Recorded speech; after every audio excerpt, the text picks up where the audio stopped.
Park and some pals, and there's also therapy too. Okay. Hi, everyone. Welcome back to Park Pals. Thank you so much for waiting a week for part 2, but we just have so much information that we have to get to you. Please welcome back Chris Carr. Hey, everybody. All right. Again, so we are on Bus Tour, written by Aisha Muhar and Alan Yang, directed by Dean Holland. We left off where she's at the elementary school. These kids are being read Groffle the Awful Waffle. I love the question so much. How did he get across the Syrup River? This cute gal that answers this question, or asks this question rather, is named Avery Phillips. And she was in quite a few things after this. She was in Glee also, which is kind of funny because Mike O'Malley was too. And so that was, but she was in Glee in 2010, which would have been 2 years prior to Parks. But I just think that's so funny. And let's see. She was also in this movie with, how do you pronounce her name? Saoirse Ronan? Saoirse Ronan. Saoirse. Okay, Ronan. And Cynthia Nixon, called Stockholm, Pennsylvania. It looked so amazing, like the trailer. But I think it was doing well at all the film festivals. I saw that it had been there and gotten some awards, or nominated at least. But I don't know. I don't remember it being out in theaters, but maybe I just missed it. I don't know. But either way, great cast. So anyways, this camera catching the other kid's scrunched up face, that little boy, is so freaking cute. And in the director's cut, he had a cut scene, actually. I think he had some lines, and we might speculate. Well, you'll hear a little bit later on maybe why it was cut, but maybe not. I don't know. We'll just speculate. I'll save that for later. But for now, I'll play the deleted scene. This kid's name is Lucas Martin, by the way. Yes. How did Groffle cross the Syrup River? And why did you call Mr. Newport a jerk? Well, when I called him a jerk, I didn't know that he had passed into candy heaven. Do you still think he's a jerk? And you didn't answer the syrup question. I should not have called. And then it just continues on. But I just love how they're harping on the syrup question, which brings you to the reporter of quit dodging it. Because in this scene, it's okay, well, she was only asked once, but that makes a little more sense why people were people were asking, she was not answering. Okay. I love that too. I'm not calling Mr. Newport Stalin or Hitler. Apparently this little kid's name, I already said that, Lucas Martin, but he was also a New Girl, with Schmidt's character, and has a super funny role. If you saw a picture of it, you would definitely remember. He's on a bench in a park talking to Schmidt, and I thought that was really funny. Nice. Yeah, he did. I love that face. His little eye scrunch thing. It's so funny that the camera caught it. I love it. And then we have another reporter calling this Jerkgate. He was first seen at the debate episode, and his name is James Connor. He was in the spin team room, if you guys remember that. And I hope he reaches out to us. I'd love to hear from him. I did reach out to him, and I talked to his agent, but they just haven't gotten back, so that's okay if he doesn't get back to us. But his name in the show is Eugene Pilo Grimaldi. I guess that's how you pronounce it. Pilo, and then Grimaldi. Pilo Grimaldi, maybe. It's just hilarious, the names that they come up with for these extra or guest stars or recurring guest stars. It's freaking hilarious. I don't know how they do it. It's great. Okay, this other reporter, the one that says quit ducking the question, did Groffle use a boat of some kind? I love that so much. It's so hilarious. Her name is Brenda Canella, and she was amazing. She was in Little Miss Sunshine, Year of the Dog in 2007, CSI, a couple of other things. She did a great job, and she sent in a voice memo too. Yes. We love. First of all, thank you so much for having me on. What a super sweet, fun surprise to be asked to do this so many years later. I love it. Man, my scene was with Amy Poehler, Adam Scott, and Chris Pratt. I mean, what? Wow. No, everybody was professional and super kind, and it was just very comfortable working with them. And because we were filming in a school setting during her tour, it was in a room with a lot of little kids as well. And I do remember that there was a particular little boy in the scene. There was also another reporter, but the kids were there, and one of the kids constantly kept laughing in like the most inopportune times. And I remember that the director had to kind of stop maybe 4 or 5 times to give him a little pep talk on like, hey, let's maybe do this, So, but there were kids. Everybody was very patient, but it was really funny. And I think you might be able to pick them out if you really pay attention. It's very quick, but there was maybe a kid who's got a little smirk, and that was the one that was constantly, laughing during these moments. But yeah, no, it was a really nice time. Everybody was great. Thank you for saying that. The show is hilarious. It's really the writing. I mean, that reporter was fixated on asking about Groffle the Waffle. I mean, that's the absurdity of it. And I think that, I played it the way they wrote it. I feel, and I just knew that if I kept playing her so straight and so serious with such intensity, as if she were asking something about some global issue that was, going to make or break her candidacy. I mean, the straighter I played her, the more intense and the funnier it was, I think, and it worked, thankfully. So, yeah, I mean, it was fun. The other reporter, I think, was focused on her scandal or something. So, my God, it's just, the whole thing was very fun. We were on location. I do remember, but we did have to go to CBS Radford.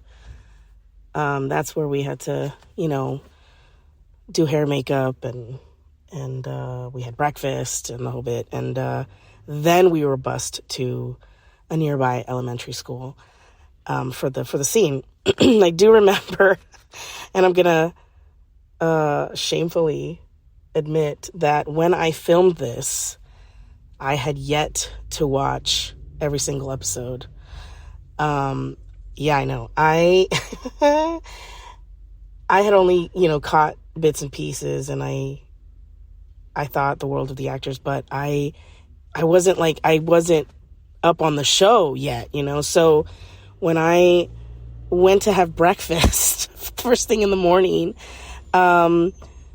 Jim O'Hare approached me and was just so kind, and I don't even know what we chatted about, but we chatted, over serving our omelets, before anybody ever started, working that day. And he was just so kind, and we chatted, and I don't know, he was asking me about me, but I had no idea that he was a regular on the show, and come to find out later that we have the same representation. So that's even more embarrassing. But, I don't know. I mean, it happens like that. And I think in the end, it's kind of, probably better that I didn't have any preconceived, I don't know, whatever about all of the show, all of them or anything, just kind of go in and did my thing. I know you do anyway, but, at least I didn't have that in my brain yet. But eventually, yes, I did watch every single episode, every single season. And my God, was I so grateful to be a part of the show. So good. But yeah, it was a great time. So good memories for sure. I took some time off when I had my daughter, and I took a little bit of a hiatus to raise her, homeschool her, and then COVID happened and made it a little longer. I kind of went back into working in education a little bit, but always have sort of my foot in the door. I haven't quite closed the door on going back and getting back in there. So I'll be back. I'll be back and do it again. But for now, yeah, this was super nice. Thank you so much.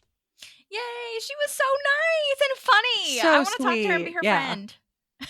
Absolutely. I love that honesty too of just, I hadn't watched it. Totally. Well, and I wrote this note as she was talking too. Like that's by this time it was like almost over of season 4. So like that's 60 something whatever episodes, maybe 40 to watch before you get on the show. So like there wasn't streaming back then. It's not like you could go on Peacock and just catch up on everything. So like yeah, you had to borrow someone's DVDs of the previous seasons. Literally. So I totally get it. And the way that she was talking about like it was probably better that she didn't have that like preconceived notion about Jim O'Heir and the show itself. Like she just played it straight the way that it was written. It worked out so perfectly and so good. And that's why she said that, because I like specifically said I loved your line reading on that. It was so good. Like, did he use a boat of some kind? And that's why she said, thanks for saying that. But yeah, so that kid, I'm thinking that's the kid that got cut. I'm thinking because from having watched it so many times, I think that's the only one that they show. And I'm sure that's not necessarily like why they cut it. They cut a lot of people, as I mentioned in part 1. They cut people in the next episode too, Win, Lose or Draw, the finale. So that might not be why. But either way, I'm glad that they left that little piece in, because he makes me laugh regardless of that, with that little smirk, you know? Yeah. It's great. But yes, thank you, Brenda, so much for sending in that voice memo. That was so awesome to hear that, BTS. Thank you, thank you, thank you. Also, I love, maybe there was a fun run because at the end it's you hear the reporter saying, "Are we to assume he swam across the river?" And for those of you new here, the fun run is where they do the couple takes, they get what they need to get, and then the directors say, like, just have fun with it, maybe improvise a little bit. And so I'm wondering if that one reporter improvised that in the fun run, or maybe they just pitched him that joke. I don't know. But alert, I have an answer to how Groffle crossed the syrup river. Breaking news. Oh my gosh, listen. Yeah, I'm never going to get away from these Nick Newport questions. And it is very clear in the book that Groffle crosses the Syrup River on the Butter Bridge. Well, maybe you need to start acting a little bit more like Groffle the Waffle when he was nice to McDuff and the Muffin, a.k.a. Bobby Newport. You guys need to apologize. Stop campaigning. Okay, fine. I just love that BTS there of the muffin, McDuffin, the muffin, or whatever the hell, and then a butter bridge. Can you imagine? The imagery went crazy with that. I was imagining those little like butter balls or whatever that you have at the fancy places, of like that's how the bridge was made, like a little fence or something. See, that's much more beautifully detailed. I just imagine the actual stick still with the paper on it. Honestly, that makes more sense as a bridge. Hello? I was just going crazy with my imagery. Like, it's perfectly crafted, like an architect made this butter thing. No, I'm sure it was. I love that, though. That's stunning. But anyways, I just thought that was so cool that they put that in the deleted scene. So you heard it here first. The butter bridge is how Groffle got across the Syrup River. Okay, great. Anyhow, Ben takes Leslie out of this place because it's getting hostile, whatever. And you can see Leonard Robinson, we mentioned in part 1, the cop that got the cutscene that was on Insecure. You can see him in the background of this scene, like him watching over everything. So like, he is in there, but so if you see that, that's where he is, and that's who he is. And go back to part 1 and listen to his deleted scene if you haven't yet. But anyway, they're discussing the apology. Anna's standing firm on just apologize, no cameras, just be like a decent human. And this like whole next thing that Leslie has of this hypocrisy is so funny. Like, this is not about you. A man is dead. God. It's just such good writing for Leslie. Oh, so good. Okay. So now Bill from the BBB rental place is being an ass and laughing at Ron's comment about a man's word being sacred. And then Ron wants to match it. What an amazing show of solidarity for Ron, and like so hard, because obviously he doesn't want to do that, and he would be doing this for like a government cause. You know what I'm saying? Like such a great show of strength and friendship and like integrity for Ron. I love that so much. Oh, and also it just pops up as a little reminder too of, oh yeah, Ron is loaded. Yes. And I Ron think has a random $10,000. Yeah, I constantly forget about it. And then I'm like, oh yeah, there's so much gold buried on his property. Yep. All those savings from food and stuff. They add up. They add up over time. Totally. I know, because they mention it very briefly, I feel, before this, you know, like they talk about like when Tammy 1 came, they're like, that was decoy gold or whatever, you know? Oh my gosh, that's such a good reminder. And the writers did say that they wanted each person, especially throughout the course of this campaign, they wanted each character to show a sacrifice for Leslie. And you kind of get that, you know, that's a little bit of foreshadowing, but this is Ron's, and then Donna's Mercedes, you know, that's a sacrifice. That's her baby. So yeah, you kind of see these people giving up their really hard-earned time and, you know, sense of self to be for her, which really leads well into the next episode when she says, like, I want you guys to win too. Like, if I lose, like, you guys lost. And then Ron has his other integrity moment. It's just like so beautiful. So that definitely deserves some props. But now the price has gone up. It's no longer $10,000. It is $12,000 or $15,000 or whatever the hell he decides to do, which is so crazy. What an absolute see you next Tuesday. What a horrible. And I say this as somebody who deeply loves Mike O'Malley. Of course. In this scene, I'm just like, oh, you son of a bitch. Like, he's so good at playing this prick. Oh. I know. It makes you so fucking angry. Oh my God, I totally get it. And also, like, I don't know, this is petty, but the way that they costumed him was so fucking perfect. Like his dumbass white t-shirt with his like drab, gross brown tie, like just pits of like bad humanity. Yeah. Okay, so on to the next. Now we're getting 10 minutes alone with Bobby. But we found that it is a total trap because the funeral is happening. There's a bagpipe playing, flower wreath. Leslie's big face on the side of the bus is coming through. And it's timed so perfectly because as Jen Barkley is saying this is not a time for politics, their bus comes rolling through. It's so perfect. It's so well executed. And again, just like we've talked about with like the bummer moment too, it's another one of those perfectly cringy moments of, oh, it's Murphy's Law. Everything that could go wrong has gone wrong. Yes. It's so well done. Total like Schadenfreude. Because she knocks over the wreath and then the portrait gets stuck on the back of the bus. And Jen Barkley Catherine Hahn is so good being like dramatic of like, I feel like we're losing him all over again. It's so good. And she doesn't give a shit. Like No. It's brilliant. Oh my God. And then they did talk about Adam Scott was actually on the other podcast as well, Parks and Recollection. And and Jim O'Hare talks about it too, like how they just could not stop laughing in that bus tour or like in the bus when they were shooting that scene in particular because they had to like jerk around. And I did ask Shauna, I emailed Shauna, who is Shauna Hagen, who is my favorite camera operator ever. But she hasn't messaged me back yet. I'm sure she'll get back to me. She is actually working on a show called Somewhere, Somebody Somewhere, I think. Shoot.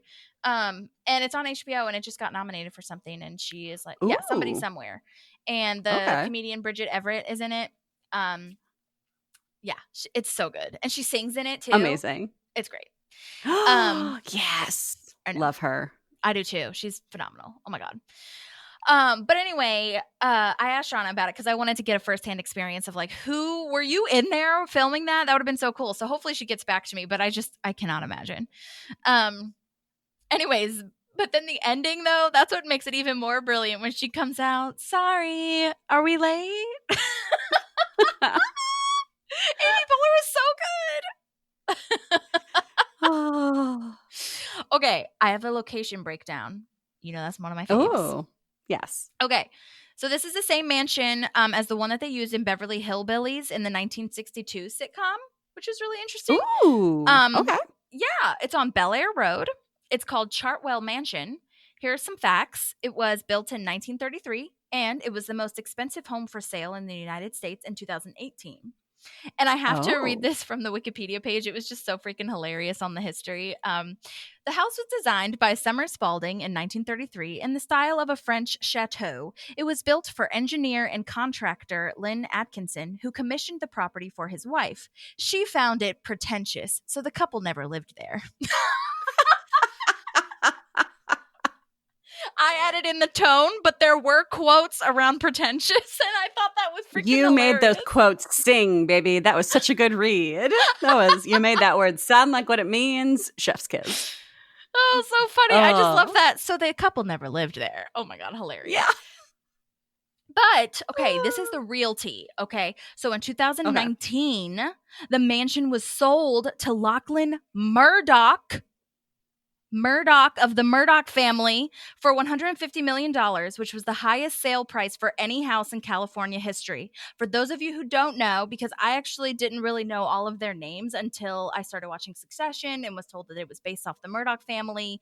It's the one who owns Fox News, and a bajillion other media news outlets across the world. Yeah. The main guy, Rupert Murdoch, is actually Australian, by the way, which seems wild to me.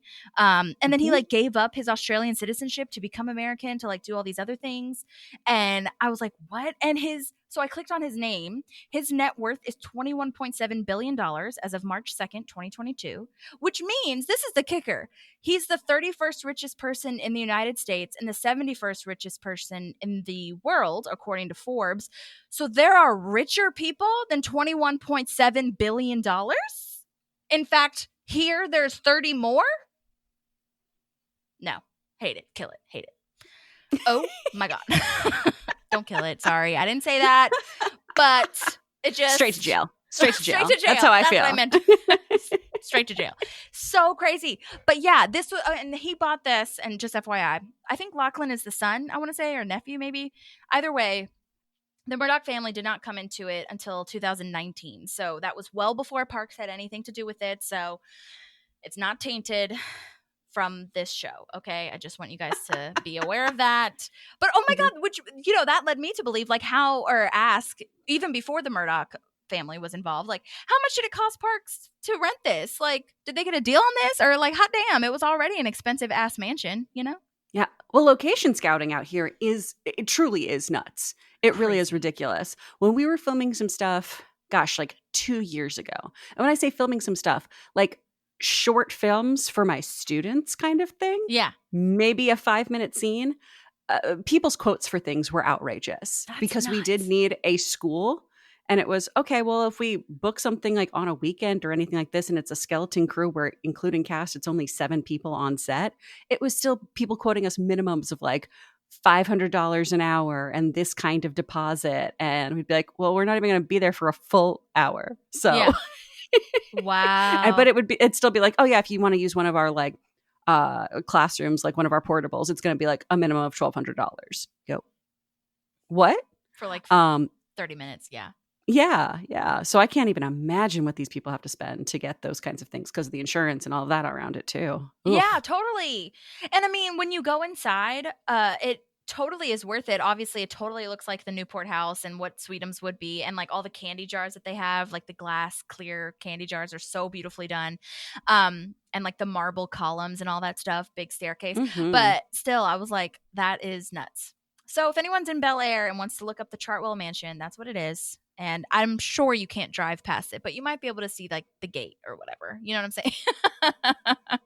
It's crazy though. I remember when I lived in LA, like there were a couple times that I'd have to go to Beverly Hills for whatever the fuck reason. And like sometimes ways would take you like in these little back ways, through these mansions. And It's wild because a lot of them have like privacy, not only privacy trees and stuff, but like fortress type walls.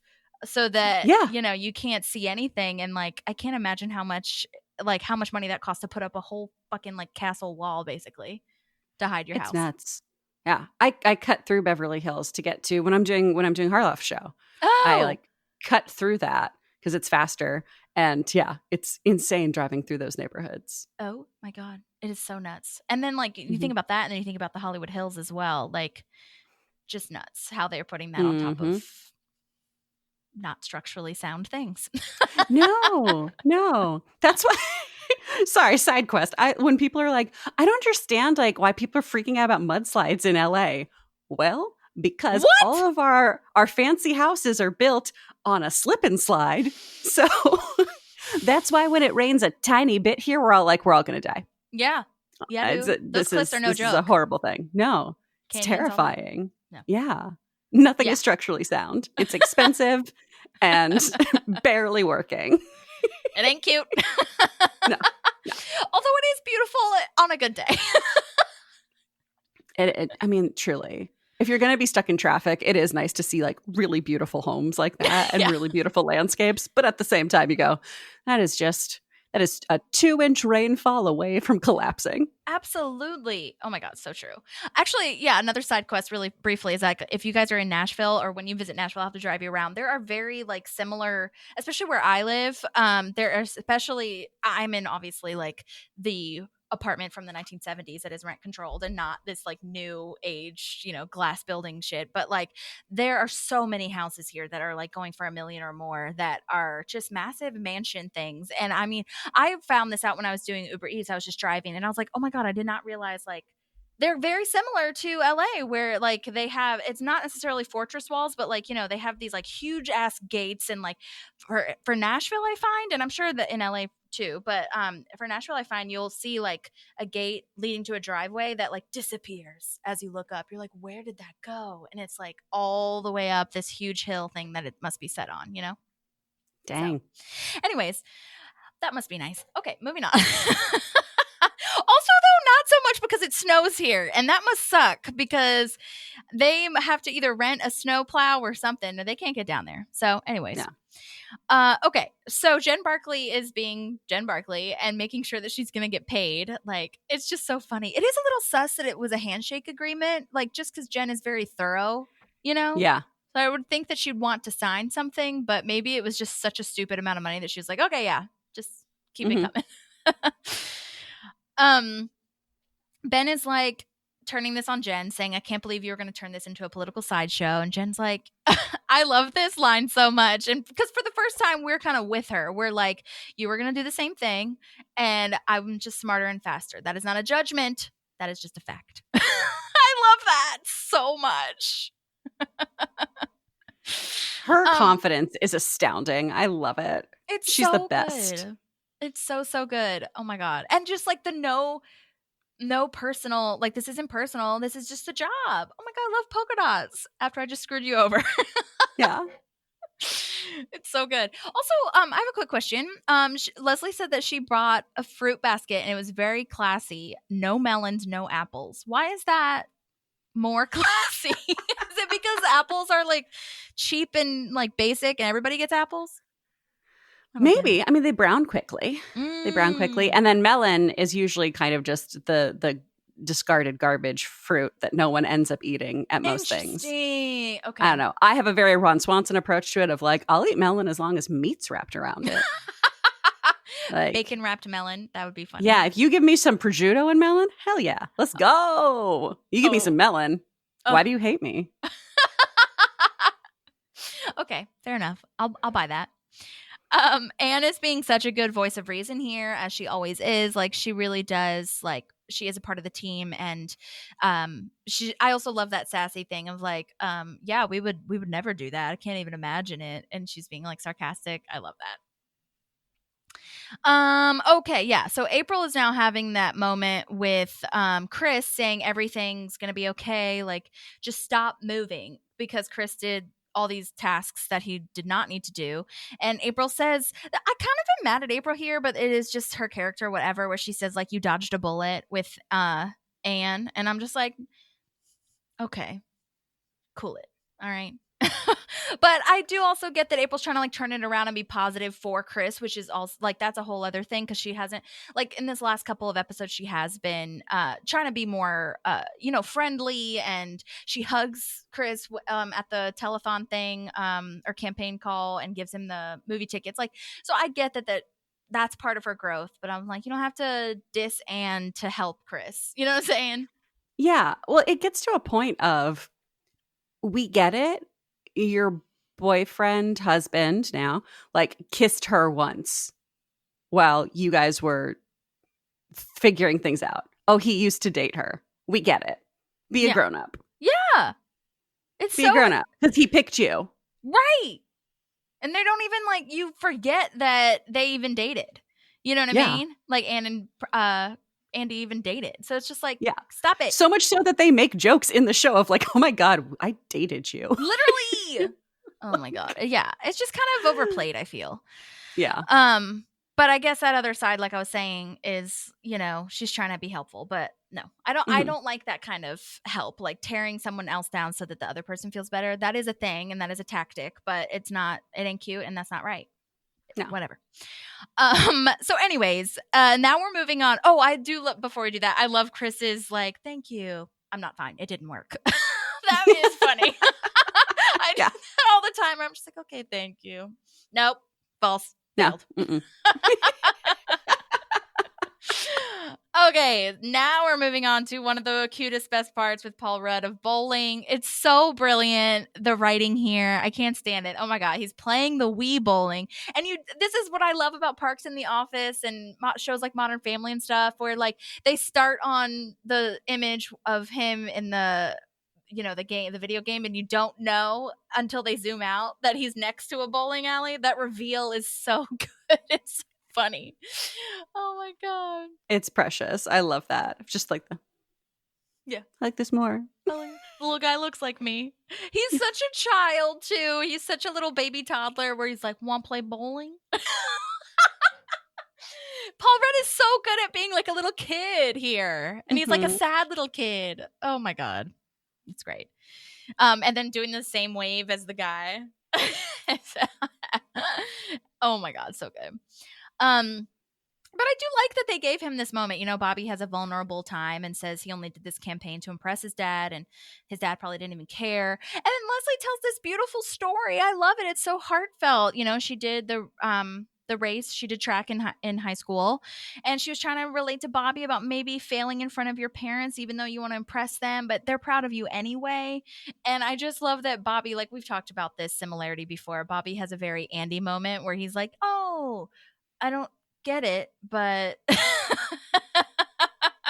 not sure I understand the point. And basically Leslie's just saying that I'm sure your dad was proud of you, which I think is really nice. I like it. It's a very sweet moment, and it needs to happen because there's just so much unlikable behavior in this episode. There really is, between her and Ben, of just like playing the politics of it. And I feel like we get away from who these people are a little bit, where they lose the forest for the trees kind of thing, right? Of, well, we got to get those points. We got to close that gap. And I think if we didn't have this kind of moment at the end here, it'd leave a bad taste in your mouth about how the campaign was turning them. I totally agree. That's a great point. Yes. Very necessary here. Which also leads, again, why it's great writing, which leads to Bobby being his normal self of like kind of getting things back on track too, of then him saying, of him flip-flopping, kind of like stealing her story, but then asking her to come up and be with him while he like basically promotes her, endorses her. Yeah. Oh gosh. Also, did you notice in the background, I love this, there's a martini glass of gummy bears. It's like a big martini glass. And there's gummy bears. Oh, that's great. Oh my God. My mom sent me an edible arrangement once, and it was in this like really cute little green martini glass thing. And since then I had used it for my cat's water, and they love it so much. It's so hilarious. Where like I would put a bowl out, like if I was gonna be gone for like a couple days or whatever, I just leave out food and water. And like to the point where they wouldn't drink anything that was in that bowl. It was just they only drank out of the martini glass. And I was like, oh my God, they're fancy. They're fancy, you know, like mother, like daughter. But since that's the sad part too, that martini glass broke recently, and I'm really sad about it. I'll have to get How'd the cats take it? I think they're confused. They've gotten used to it, but they're confused. Now it's just like a cute little bowl with a flower on it. Boring. Okay. All right. So Ron calls the van guy a bunko artist. And I wanted to know where that came from because I did not know that bunko is a dice game. Did you know that? A lot of people know that. And I didn't know that. Yeah, it's like a more of a gambling game, right? My mom played it. She had a bunko group. Oh, what? That's so cool. They did bunko and Pokino. Pokino. All right. Like I never even heard of that one either. Thing. Is it still a card game or is it a dice game? I believe it's dice. Okay. Yeah. I think. Yeah, that's what I wasn't Bunko allowed is. there. I dropped off snacks and I would be told to leave. Oh, wow. One of those. Yeah. They were having their mom moment. Our neighborhood ladies were known as the Capstone Cougars. And that was the Cougars would get together and play Bunko and gossip and shit talk. Oh my God. That sounds incredible. It was great. Yeah. Honestly, that sounds like a life to live. Okay. Sounds good. Marie Carr just does queen shit all the time. Yeah. She's just love it. I love her. I love Tiny Boss. Lovely. Good job, Marie. Mm-hmm. But apparently it was a common expression, the Bunko artist things, that started in the 1800s for scam artists, swindler, that kind of thing. I actually think it originated from the game Bunko, but, it could have been more to it than that. But that's all I could really find because obviously gambling, there's always sneaky shit happening on those types of games. But anyhow, I just thought that was funny because I didn't know what it was. So anyways, this is the part where Donna makes her sacrifice, where Bill rams into Donna's Mercedes because she's blocking them. And that is a huge mistake. No. Awful. And then this is obviously where Donna shows how much she loves Leslie. She rams into his car. Also, I don't know. It's just kind of funny to me because could you tell that, or at least, I don't know if you guys got this, but I felt like there was definitely room for him to go around her.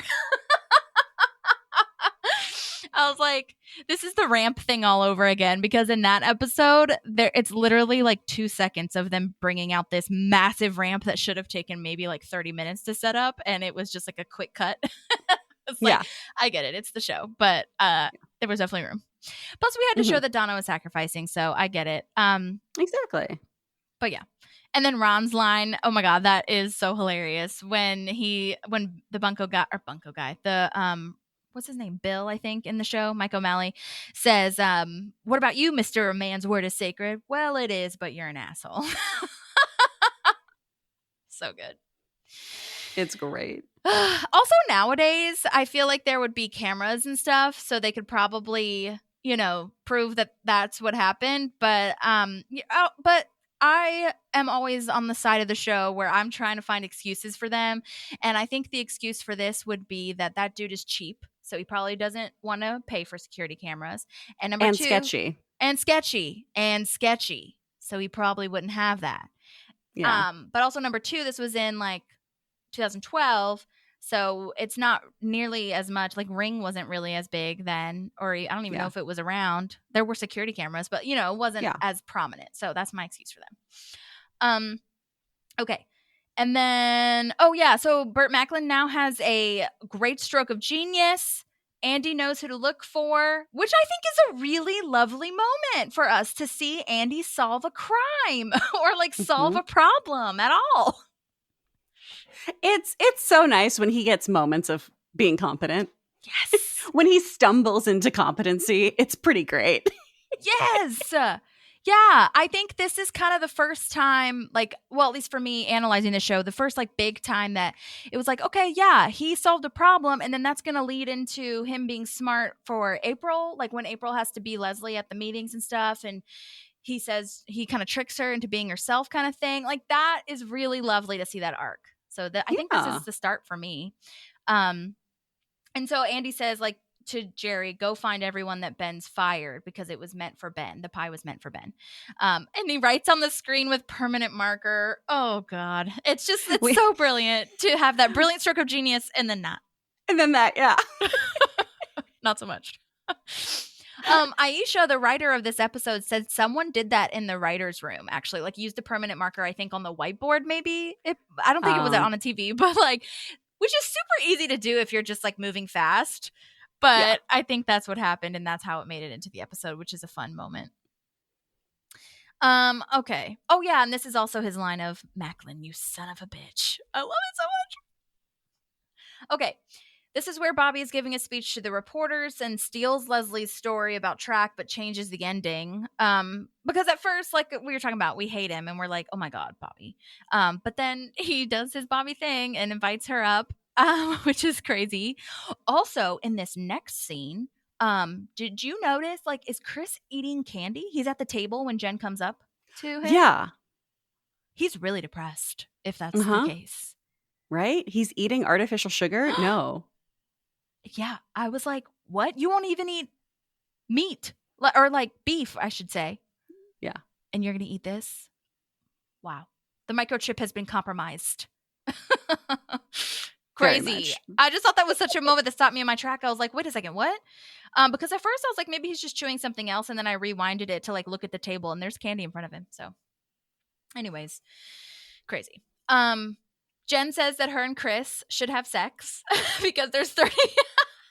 Again, my segues are just on point. Just so blunt. 30 bedrooms in this house. There's a dead guy in one, Bobby's in the other, and the rest are empty. What do you say? Oh, Jen! Good job, Jen. Queen. I know, queen. I do wonder if this was improvised though. Like at the end when Kris finally is like, okay, why not?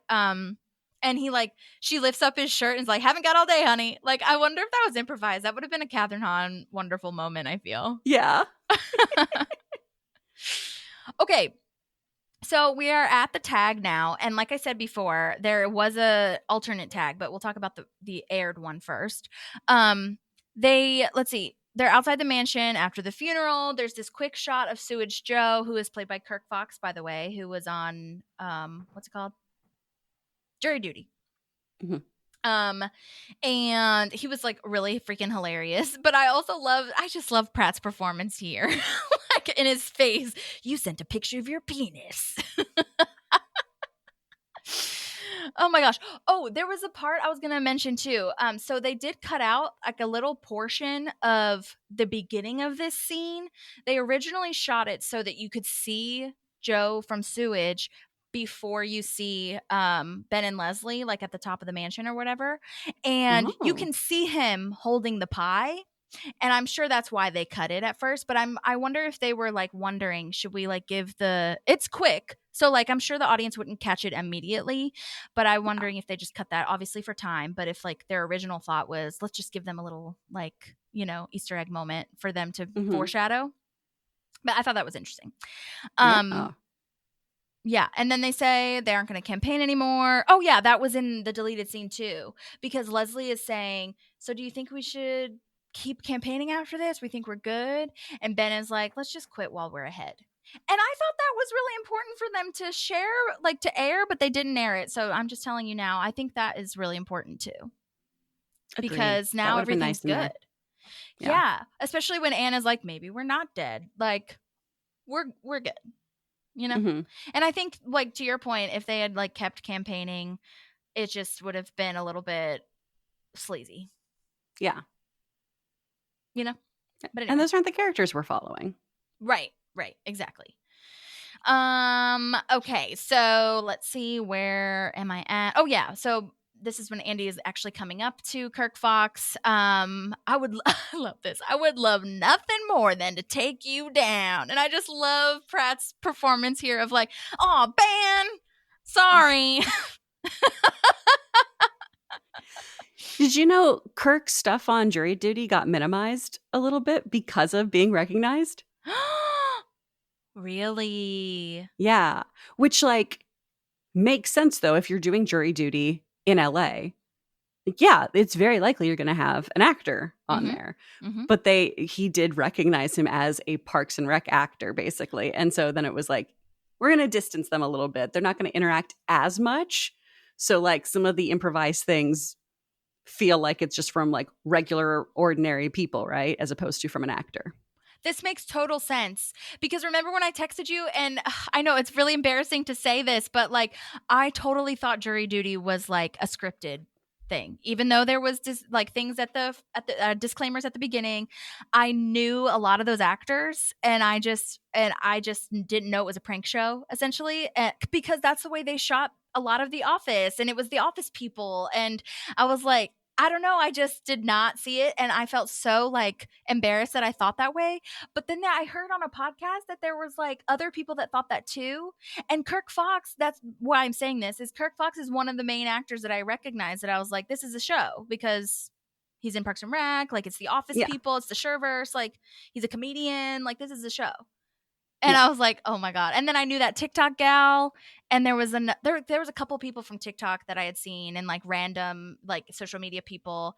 And I was just like, this guy, I don't know why I didn't think to look it up on like IMDb or something. Like, oh, and one of the one who's like plunging the like shit that James Marsden takes or whatever, he is in like Friends or something, and I recognize he's in something, and I was like, I recognize him, so I was just like, okay, I'm too close to this. Oh my God. But I think it's also because that guy, the main guy, was so almost inhuman in his kindness. The main guy, I was like, he is an angel among God. This can only be written. Do you know what I'm saying? Well, yeah. Well, and listening to the people on that show too talk about how we can't even believe how lucky we got with this guy, of everything they threw at him too, with kind of the intention of getting him to blow up or be weird or be creeped out by people. It was just, no, he's just like one of the best people in existence. And that's also why like so many of the other actors, including James Marsden, were the joke can't be about him. It can't be about taking advantage of somebody, and it can't be about exploiting somebody and putting them in this situation and making them the butt of the joke. They have to be the hero. And they just totally lucked out so much by having this absolute hero of a person who played Pixar movies for people so that they didn't feel so weird about their inventions, and would calmly talk to everyone and read sides with James Marsden without and say that he did the shit in the bathroom. Yeah. What? Oh my God, that guy was awesome. And did you see that guy has been in I think he was in some Super Bowl commercial that they did. He was in a Super Bowl commercial, yeah. Yeah. So good. I'm so proud. Which made me very happy. Where it's like, yeah, he's a sweetie. He deserves everything. Yeah, he does deserve everything. I'd rather see him in a commercial than like Arnold Schwarzenegger in State Farm. Sorry. Anyhow, that's our jury duty moment. Jury duty. I said dirty. Anyway. Jury dirty. Jury dirty. All right. That's a Pawnee sex tape. Brandy Max stars in. Brandy Max is doing my latest film, Jury Dirty. Oh my God. Brilliant. Write that spec script. That'll be great.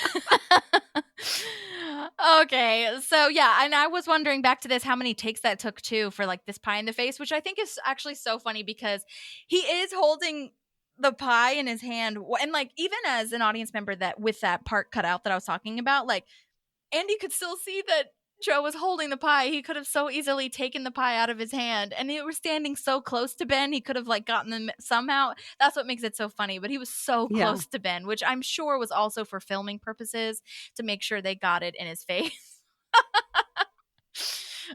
Just love it. Okay.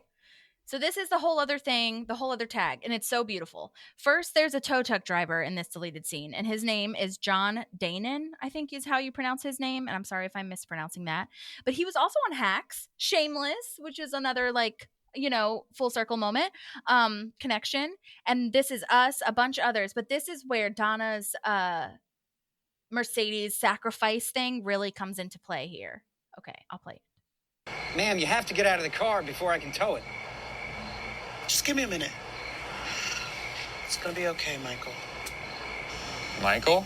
I named my car Michael Fassbender because they're both German and they're both sexy as hell. Sure. Donna, I just want to say I will never forget that you did this for me. I know it was a great sacrifice. What about my sacrifice? I have post-traumatic stress. My hands are shaking a little. You almost lost me, Ron. We were going 9 miles an hour. Ma'am? Please? All right. I'll come visit you tomorrow, Michael. Stay sexy for Mama.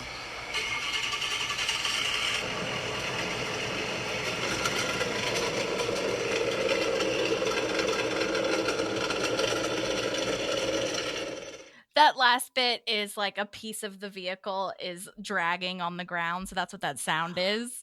Oh, no. I am actually so mad that they cut that. Yeah. Like, I get the sewage Joe pie. Ew, gross. Ooh. I I get that needed to be completed, that story, but God, I wish they could have kept that Donna thing in. Michael Fassbender! So good. So brilliant. But yeah, so that was the deleted scene. That was the end of the episode. Oh my God. Any last thoughts, questions, concerns, Kris? Oh man. I mean, big stuff coming up. Oh my God. Big stuff coming up around the corner here. This is such a fantastically uncomfortable episode that you have such a visceral experience rewatching it. Mm-hmm. Right? And I kind of forgot about that, of how the first season of this show has that very Office kind of like season 1 unlikability, right? Of things feel gross sometimes. And we really get away from that as the show finds its own footing. And this is one of the ones, though, where they nail that secondhand embarrassment so perfectly. Yeah. Oh, it's just such a good one. And Paul Rudd. And it's not like you said what? And I said, and Paul Rudd. Just he's so Paul good. Rudd. Catherine Hahn, so good. Oh, so great. Yes. The guest stars that they got here just blended so perfectly into the show, I feel. I feel like that's really rare. And I'll say that I feel like Parks did really well with this. The Office did really well with this. But, Paul Rudd just fits into everything so well. Like when he played Phoebe's husband in Friends, I mean, he just fits so well into those characters. Like he just is such a talent, I feel, and is like so genuine and really great. But anyway, yeah, I just feel like with a lot of these guest stars stuff, it could be easy to be like, oh, they're just visiting. Like they'll be gone soon kind of thing. But they just blended so well with the whole ensemble. It was really lovely to see. Oh my God. Yeah. And yeah, I feel like with The Office, it's like, I don't know, some of those cringy moments are like, I can't watch this. Like some of the, even Charles, some of those like, those cringy, like, so cringy to the point where I'm just like, this is so awkward for me as a viewer and so terrible for Jim. Like I can't even stand it. Whereas I feel like the Park sometimes is it's cringy, but it's a little more palatable almost. I don't know how they did it, but it's such a big over the top situation that you would never personally be in. Maybe that's what it is. I think that it helps you remove a little bit, right? Of, well, I'd never drive a campaign bus with my face on it into a funeral.